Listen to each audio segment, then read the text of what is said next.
Nang makabalik na si Lola Astring sa kanilang tahanan, agad din naman niyang kinumusta ang kalagayan ni Pilo Carpio at ng kanyang mga magulang. Matapos nila noong makapag-usap, agaran din namang lumisan doon si Lola Astring at ang kanyang asawa. Sa pagbalik nilang mag-asawa sa kanilang tahanan, biglang merong lumapit sa kanilang gabunan na nagnanais humingi ng tulong sa isang misyon patungo sa Iloilo. Malapit noon na gabunan yon kay Dario, kung kaya't halos hindi niya ito magawang tanggihan. "Ginoong Dario, maaari ho ba tayong mag-usap?" tanong ng gabunan. Nang marinig ito ni Dario, pinili nitong sumenyas na lamang upang maihatid ang kanyang sagot sa katanungan nito. Nais kasi nila noong makarating muna sa kanilang pamamahay upang kahit papaano'y makapagpahinga ang kanilang anak. Ilang oras lamang ang lumipas, pinili na ni Daryong makipagpulong sa kanyang mga kaangkan. Si Lola Astring naman noon ay ninais na lamang manatili sa kanilang tahanan upang bantayan ang kanyang anak. Sa pagdating ni Dario sa bahay ng gabunang nagnanais siyang makausap, ay nadatnan niya itong matyagang naghihintay kasama ng iba pa nilang kapatid. "Magandang umaga ho, Ginoong Dario. Salamat naman at pinaunlakan mo ang aming pagnanais na ikaw ay makausap." Wika ng gabunan habang ito ay nakaupo. "Magandang umaga din sa inyo. Pasensya na kayo at medyo natagalan ang aking pagpunta. Sige, maaari nyo nang ilahad ang inyong pakay at nais sa akin." Sagot naman ni Dario. Nang marinig ito ng gabunan, ay wala ng pagdadalawang isip na inilahad nila ang kanilang gaganaping misyon sa Iloilo. "Ginoong Dario, hindi na ho kami magpapatumpik-tumpik pa.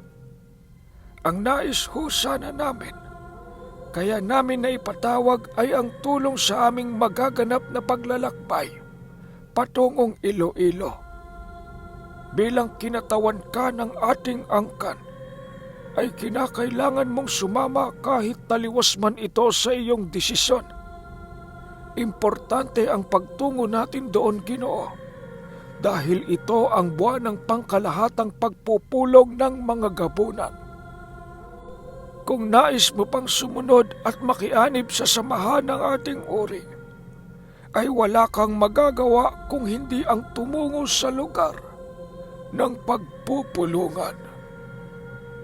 Wika ng isang gabunang saksakan na ng tanda. Nang marinig ni Dario ang sinabi nito, halos pinili niyang pag-isipan ng mabuti ang sinabi nito. Alam niya ang tungkol sa pangkalahatang pulong ng mga gabunan at ayaw niyang tumiwalag sa samahang yon. Napakahalaga kasi para sa angkan ni Dario noon ang kaanib, sa kadahilanang maraming naglipa ng iba't ibang uri ng aswang na maaari nilang maging kalaban kung sakaling naisin nilang tumiwalag sa samahan. Dahil sa sinabi ng matandang gabunan, kung kaya't wala nang nagawa noon sila Dario kung hindi ang sundin ng nais nito. Sa pagsapit ng mismong gabi, pinili nilang muling pagpulungan ang kanilang magaganap na paglalakbay. Ninais ni Daryong malaman kung sino-sino ang makakasama nila sa kanilang pagtungo sa Iloilo. Alam niyang hindi papayag si Astring na maiwan sa Olotanga, kung kaya't inaasahan niya itong muli niyang makakasama sa paglalakbay. Wala namang magagawa noon si Dario kung magpupumilit ang kanyang asawa na sumama sa kanya. Habang patuloy silang nagpupulong, doon nila napag-usapan ang iba't ibang angkan sa Iloilo at lugar na halos pinagpupugaran ng mga aswang. Dahil sa hindi pa moderno ang sibilisasyon noon, kung kaya't hindi na nagawang maalala ni Dario ang eksaktong lugar na kanilang pinuntahan. Ginoong Dario, kung ihusa ng pahihintulutan, nais ko hong gamitin ang lagusang nagagawa ng kuraret upang marating natin sa lalong madaling panahon ang Iloilo. Hindi ho natin kakayanin maglakbay sa himpapawid, gawa ng tawid dagat ang pagitan ng lugar sa ating kinaroroonan. Wika ng gabunan. Ipinaliwanag din ng gabunang yon ang mga kalakip na panganib kung pipilitin nilang maglakbay sa himpapawid patungo ng Iloilo. Aniya, na maaaring makabangga sila ng iba't ibang uri ng engkanto kung pipilitin nilang dumaan sa aktwal na mundo. Matapos makapagpaliwanag ng gabunan, ay pinili ni Daryong maghintay sa desisyon ng karamihan. Lahat ba kayo ay payag sa sinabi ng ating tagapayo? Kung walang pagtututol sa opinyon nito, ay ganon din ako. Wika ni Daryo. Kasabay ng pagwika nito ay ang pagtapik ng gabunang tagapayo upang maipakita ang kanyang pagsang-ayon sa sinabi nito. Ilang minuto pa ang lumipas, wala namang nakitang pagtutol si Daryo. O sige, kung ito ang nais ng karamihan ay wala na tayong magagawa. Sa ngayon, maaari ko bang malaman kung sino ang aking mapagkakatiwalaan upang mamahala sa lugar na ito habang kami ay wala? Dagdag pa ni Daryo. Nang marinig ito ng mga batang aswang at iilang matatandang gabunan, ay pinili nilang itaas ang kanilang mga kamay. Nang masipat ito ni Daryo, pinili niyang bilangin ito upang kahit papaano'y matandaan niya ang bilang ng mga aswang na kanyang pinagkatiwalaan. Matapos ang kanilang pagpupulong, doon na nila napagkasunduan ang kanilang paglalakbay. Habang inaayos pa noon ni Daryo ang lahat, ay meron namang tumungo na sa lugar ng kuraret upang ipagbigay alam ang nais ng kanilang pinuno. Bago pa man noon sumapit ang hating gabi, ay naroon na ang kuraret sa tahanang kinaroroonan ni Daryo. Magandang gabi, Ginoong Dario. Ano ho bang maitutulong ko sa inyong paglalakbay? Tanong ng kuraret. Kailangan namin ng isang lagusang magkokonekta sa Iloilo at sa ating lugar. Makakaya mo bang gawin yon, aking kaibigan? Sagot naman ni Daryo. Kung lagusan lamang ho ang inyong kinakailangan, ay hindi yan problema. Sabihin nyo, kailan nyo balak maglakbay patungong Iloilo?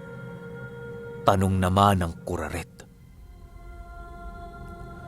Kung makakaya mo maisagawa ang ritual sa lalong madaling panahon, ay mas mabuti. Kinakailangan naming makaluwas ng Ulutanga bago sumapit ang hating gabi nitong pasapit na Biyernes. Sagot naman ni Daryo. Nang marinig ito ng kuraret, ay tumangulang naman ito. Nang malaman na niya ang lahat ng nais sa kanya ni Daryo, ay pinili na din itong makapagpaalam upang paghandaan ang dadaanan nilang lagusan. Kinabukasan, pinili ni Daryong ipagsabi sa kanyang asawa ang nalalapit nilang paglalakbay. Nang marinig ito ni Lola Astring, ay hindi nga nagkamali ang inaasahan ni Daryo sa kanyang asawa. Habang patuloy itong nangungulit sa kanyang sumama, ay panay naman ang ginagawa nitong paglalambing sa kanya. Daryo, sasama kami ng anak mo ha? Huwag mo kaming alalahanin. Meron naman kaming lagusan na maaring daanan eh. Kisap mata din lamang ang pagitan ng Iloilo sa atin, kung kaya't wala itong problema. Wika ni Lola Astring. Sige Astring ha, basta mag-iingat kayo. Tiwala naman ako sa'yo eh. Tsaka, sino ba naman ako upang hadlangan ang isang nilalang na di hamak na mas makapangyarihan kesa sa akin. Nakangiting sagot naman ni Dario. Matapos nilang makapag-usap, pinili nilang tapusin na muna ang kanilang mga gawaing bahay para sa mismong araw. Sa pagsapit ng gabi, doon na nagtipon-tipon ang mga gabunang sasama patungo ng Iloilo. Si Lola Astring naman noon at si Pilo Carpio ay nananatiling naghihintay sa labas ng kanilang tahanan sa pagbalik ni Dario. Bago pa man noon sumapit ang 9:00 ng gabi, ay halos matagumpay namang nabuksan ng kuraret ang kanilang daraanang lagusan. Sa pagbalik ni Dario sa kanyang mag-ina, ay pinili niyang ito ay kausapin ukol sa lugar ng Iloilo na maaari nilang paglitawan. Huwag mo akong alalahanin, Dario. Kaisa ko ng kalikasan, kung kaya't hindi mahirap para sa akin na magtanong sa mga engkantong naninirahan sa paligid. Mauna na kayo, at susunod naman kami ni Pilo Carpio. Wika ni Lola Astring. Nang marinig ito ni Dario, pinili niyang muling bumalik sa kinaroroonan ng kanyang angkan. Si Lola Astring naman noon at si Pilo Carpio ay dahan-dahan ang naglakad patungo sa kagubatang hindi malayo sa kanilang tinitirhan. Paglapit niya noon sa mga kakahuyan, ay agara naman itong sumipol na para bang meron itong tinatawag. Kasabay ng pagsipol nito ay ang paglitaw ng mutya ng palakol sa kanyang harapan.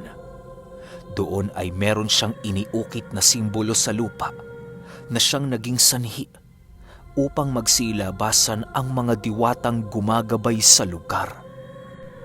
Habang nakikipag-usap doon si Lola Astring, ay maigi niyang pinakikiramdaman ang paglaho ng presensya nila Dario. Nang tuluyan ng maramdaman ni Lola Astring ang pagkaroon ng malaking uka ng lupa sa kanilang tahanan, ay doon niya napagtanto na tuluyan nang nakaalis ang pangkat nila Dario. Minuto lamang din ang lumipas noon nang tuluyan ng magabayan si Lola Astring ng isang engkanto. Paglalarawan ni Pio Carpio sa engkantong yon ay nasa kaanyuan ito ng isang bolang liwanag na kulay asul. Patuloy niya ito noong sinundan hanggang sa marating nila ang isang punong hitik na hitik ang bunga.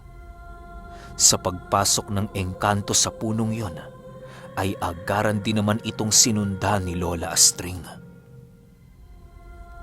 Maniwala kayo o hindi, paglapit ni Lola Astring sa puno, ay tumagos lamang ito na parabang walang nangyari. Kasabay ng paglagos niya sa puno, ay ang pagdapo nila sa isang napakadilim na lagusan na kung saan nagsisilbing liwanag ay ang kanyang mutya ng palakol at ang engkantong kulay asul. Doon ay ginabayan sila nito hanggang marating nila ang dulo ng lagusan na kumokonekta sa Iloilo. Minuto lamang noon ang lumipas nang tuluyang madapo na si Lola Astring sa lugar na maaaring litawan nila Dario. Bago pa man tuluyang naglaho ang engkanto, ay nagawa pa nitong bumulong sa kanya sa pamamagitan ng dialektong karaniwang ginagamit ng mga engkanto. Ayon kay Lola Astring, na ang sinabi sa kanya ng engkanto ay ang lokasyon ng paglilitawan ng kanyang mga kasama sa Iloilo. Hindi na niya noon kailangan pang ito ay hanapin, sapagkat ang mismong pinaglitawan nila ay ang paglilitawan din nila Dario. Ilang oras lamang noon ang lumipas, tuluyan na ngang nakaramdam si Lola Astring ng mga dagungdong sa ilalim ng lupa. Kasabay ng pagrinig niya sa mga bagay na yon, ay ang pagsilay niya sa isang maliit na uka na dahan-dahang lumalaki.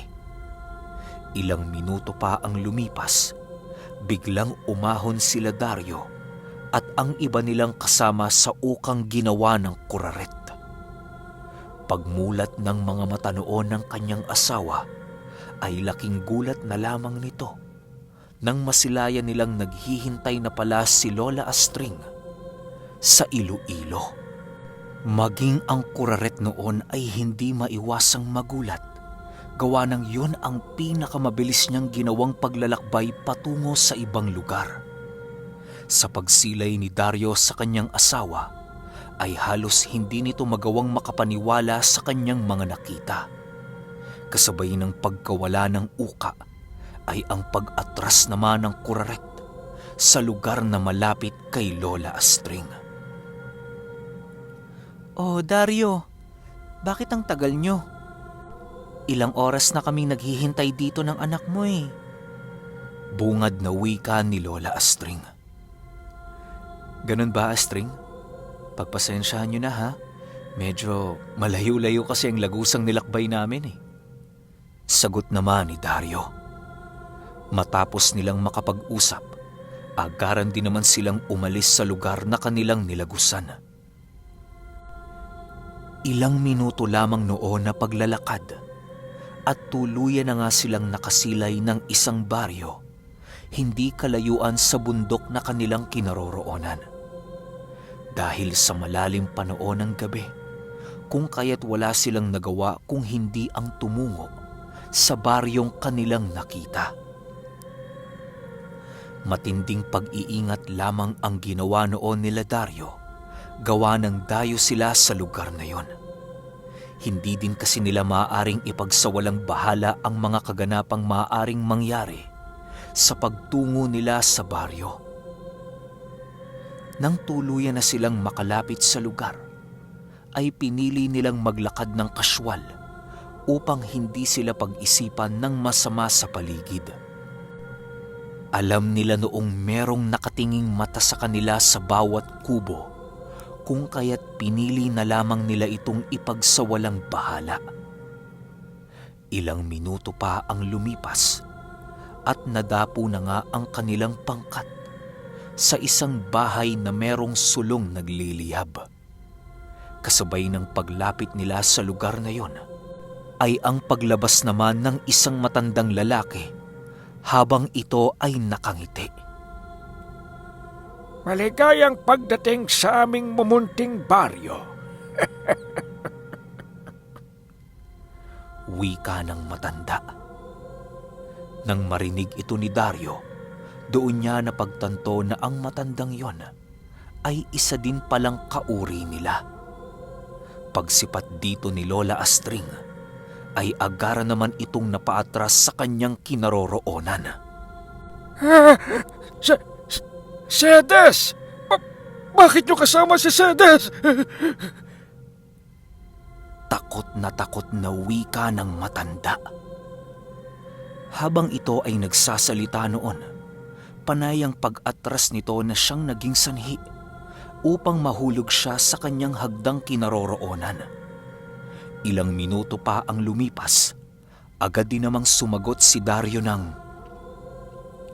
"Ha? Sinong Sedes?" Manong, hindi ho Sedes ang pangalan ng asawa ko." Kasabay ng pagwika nito ay ang paglapit ni Dario sa kanyang asawa upang ito ay mabantayan. Nang marinig ng iilan pang aswang sa paligid ang pagsigaw ng matanda, ay agaran din naman itong nagsilitawan sa kanilang kinaroroonan. Dahil sa mga pangyayari, kung kaya't agaran din namang naalerto ang mga gabunang kasama ni Dario. Habang patuloy sila noong nagkakatitigan, ay mahinaho namang nakikipag-usap sa kanila si Dario. Ilang minuto pa ang lumipas, tuluyan na ngang nawala ang tensyon sa paligid dahil sa kanyang maayos na pakikipag-usap.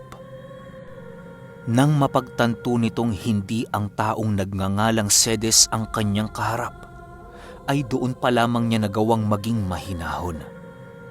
Halos hindi noon alam nila Dario ang nangyayari sa matanda, kung kaya't pilit nila itong kinakausap upang pakalmahin. Ang ginawa naman noon ni Lola Astring ay pinili niyang lumayo na muna pansamantala upang hindi niya magawang mapagparamdaman ng kanyang presensya ang mga aswang na nasa paligid. Ilang oras pa ang lumipas, tuluyan nang sumapit ang bukang liwayway. Maayos naman noon ang naging pahinga nila Lola Astring kasama ang kanyang supling. Nang sumapit na noon ang 8:00 ng umaga, pinili nilang lumabas upang masilayan ang lugar na kanilang kinaroroonan. Paglabas noon ni Lola Astring, ay bumungad sa kanya ang isang payapang baryo na merong napakaraming tahanan. Habang patuloy niyang pinagmamasdan ang paligid, halos tanging pagkamangha ang kanyang nadarama. Astring, kumusta naging tulog ninyo? Tanong ni Dario. Ayos naman, Dario. Nakatulog ng maayos ang anak natin. Siya nga pala, nasaan yung mga kasama mo? Sagot naman ni Lola Astring. Nandun sa kabilang kubo, nagpapahinga at nakikipag-usap sa mga bagong uri na kanilang nakasama. Mukhang magiging masayang pananatili natin sa lugar na ito, mahal. Sagot naman ni Dario. Nang marinig ito ni Lola Astring, agad din naman niyang sinabi kay Dario ang kakaibang presensyang kanyang nararamdaman sa buong paligid. Halos pakiramdam kasi noon ni Lola Astring na merong isang dalubhasang manggagamot ang naninirahan sa paligid. Upang malayo noon ang kanyang asawa sa kapahamakan, ay ninais niyang bigyan ito ng babala tungkol sa nilalang na kanyang nararamdaman. Dario, huwag kayong masyadong gumala sa lugar na to, ha? Meron akong nararamdamang kakaibang enerhiya na nanggagaling sa isang albularyo. Hindi ito kagaya ng sa akin, gawa ng patuloy itong lumalakas sa paglipas ng oras. Kahit anong mangyari, huwag niyong tatangkain makabangga ang nilalang na sinasabi ko sa inyo. Dahil hindi niyo magugustuhan ang maaaring mangyari. Babala ni Lola Astring. Nang marinig ito ni Dario, agad din naman niyang ikinuwento ang tungkol sa narinig niyang istorya sa gabunang orihinal na naninirahan sa lugar na yon. Ayon sa kwento ni Dario, na ang nararamdaman noon ni Lola Astring ay maaaring isang batang-batang manggagamot na nagngangalang Sedes. Ay, grabe! Alam niyo bang naluluha ako ngayon sa sobrang angas na angas at kilabot na kilabot ako sa kwentong to. Grabe. Di ko alam yung mararamdaman ko, pero bro, ewan ko lang. Ewan ko, wala akong masabi. Talagang iba yung impact sa akin ng episode na to. Paano pa kaya yung susunod na episode, di ba? Grabe, naluluha talaga yung mata ko. Hindi ko alam kung anong dahilan. Hindi ko alam kung ano yung nararamdaman ko, pero naluluha ako ngayon sa sobrang ganda ng takbo ng kwento. Pero sa ngayon, ito na lang muna. Kita-kits tayo sa susunod na kwento. Yun lang. Salamat.